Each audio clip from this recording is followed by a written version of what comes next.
Hi everyone, welcome back to my channel.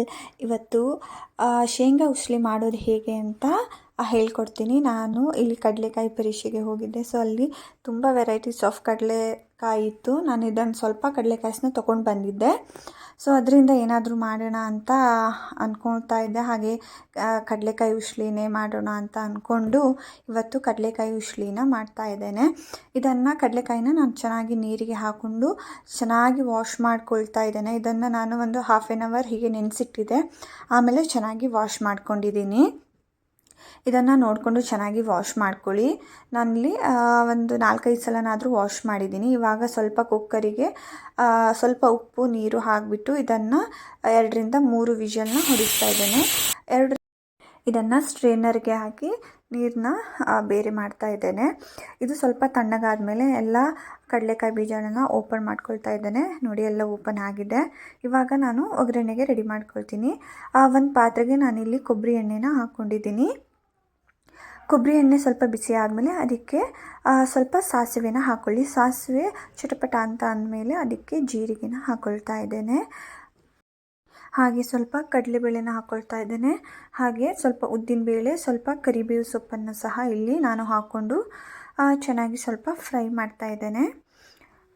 ನಿಮ್ಮ ಹತ್ರ ಸ್ವಲ್ಪ ಹಿಂಗಿದ್ರೆ ಸಹ ನೀವು ಹಿಂಗನ್ನು ಹಾಕ್ಕೊಳ್ಬಹುದು. ಹಾಗೆ ನಾನಿಲ್ಲಿ 2-3 ಹಸಿಮೆಣಸಿನ್ಕಾಯಿನ ನಾನು ಹಾಕ್ಕೊಳ್ತಾ ಇದ್ದೇನೆ. ಹಾಗೆ ಇವಾಗ ನಾನಿಲ್ಲಿ ಬಿಡಿಸಿಟ್ಕೊಂಡಂತಹ ಕಡಲೆ ಬೀಜನ ಹಾಕ್ಕೊಂಡು ಇದಕ್ಕೆ ರುಚಿಗೆ ತಕ್ಕಷ್ಟು ಉಪ್ಪು ಹಾಕ್ಕೊಳ್ತಾ ಇದ್ದೇನೆ. ನಾನು ಆವಾಗ ಬೇಯಿಸಬೇಕಾದ್ರೂ ಸಹ ಸ್ವಲ್ಪ ಉಪ್ಪನ್ನು ಹಾಕ್ಕೊಂಡಿದ್ದೇನೆ. ಸೊ ಉಪ್ಪನ್ನು ನೋಡಿಬಿಟ್ಟು ಹಾಕ್ಕೊಳ್ಳಿ. ಇದು ಎಣ್ಣೆಯಲ್ಲೇ ಈ ಥರನೇ 2-3 ನಿಮಿಷ ಚೆನ್ನಾಗಿ ಫ್ರೈ ಆಗಲಿ.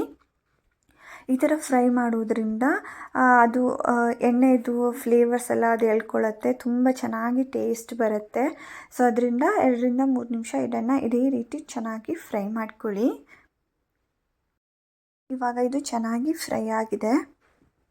ಹಾಗೆ ಇವಾಗ ನಾನು ಇದಕ್ಕೆ ತೆಂಗಿನ ತುರಿಯನ್ನು ಜಾಸ್ತಿ ಹಾಕ್ಕೊಳ್ತಾ ಇದ್ದೇನೆ. ಹಾಕ್ಕೊಂಡ್ಬಿಟ್ಟು ಇದನ್ನು ಚೆನ್ನಾಗಿ ಫ್ರೈ ಮಾಡಬೇಕು. ಹಾಗೆ ಸ್ವಲ್ಪ ಕೊತ್ತಂಬರಿ ಸೊಪ್ಪು ಹಾಕ್ಕೊಂಡು ಇದನ್ನು ಚೆನ್ನಾಗಿ ಮಿಕ್ಸ್ ಮಾಡ್ತಾ ಇದ್ದೇನೆ.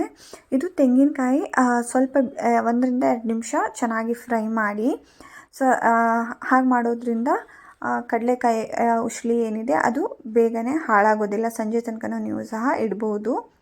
ಈ ಥರ ಮಾಡೋದ್ರಿಂದ ಮಕ್ಕಳು ಸಹ ತುಂಬ ಇಷ್ಟಪಟ್ಟು ತಿಂತಾರೆ. ನೀವು ಇದನ್ನು ಸ್ನ್ಯಾಕ್ಸ್ ಬಾಕ್ಸಿಗೂ ಹಾಕ್ಕೊಡ್ಬಹುದು. ಇಲ್ಲ ಈವ್ನಿಂಗ್ ಸ್ನ್ಯಾಕ್ಸಿಗೆ ಮಕ್ಕಳಿಗೆ ಮಾಡಿಕೊಟ್ರೆ ಅವರು ಸಹ ಖುಷಿಯಾಗಿ ತಿಂತಾರೆ. ನೋಡಿ, ಇವಾಗ ಕಡಲೆಕಾಯಿ ಉಸ್ಲಿ ರೆಡಿಯಾಗಿದೆ. ನೀವು ಇದಕ್ಕೆ ಸ್ವಲ್ಪ ಲೆಮನನ್ನು ಕೂಡ ಹಿಂಡ್ಕೊಳ್ಬಹುದು. ಹಾಗೆ ಇದ್ರ ಜೊತೆಗೆ ಈ ಥರ ಮಾಡಿಕೊಂಡು ಇದ್ರ ಮೇಲ್ಗಡೆ ಸ್ವಲ್ಪ ಈರುಳ್ಳಿ, ಟೊಮೆಟೊ, ಸ್ವಲ್ಪ ಸೇವನ್ನು ಹಾಕ್ಕೊಂಡು ಸಹ ನೀವು ತಿಂದರೆ ತುಂಬ ಚೆನ್ನಾಗೂ ಇರುತ್ತೆ. ಒಂಥರ ಸ್ನ್ಯಾಕ್ಸ್ ಥರನೇ ಫೀಲ್ ಆಗುತ್ತೆ ತಿನ್ನೋದಕ್ಕೆ. ಇಲ್ಲ ಹೀಗೆ ತಿನ್ನೋದ್ರಿಂದನೂ ತುಂಬ ಟೇಸ್ಟಾಗಿ ಬರುತ್ತೆ. ನೀವು ಇದನ್ನು ಉಪ್ಪಿಟ್ಟು ಜೊತೆ ಇಲ್ಲ ಅವಲಕ್ಕಿ ಜೊತೆ ಸಹ ಸರ್ವ್ ಮಾಡಬಹುದು. ಇವಾಗ ಕಡಲೆಕಾಯಿ ಉಸ್ಲಿ ರೆಡಿಯಾಗಿದೆ. Thank you for watching. Please subscribe to my channel.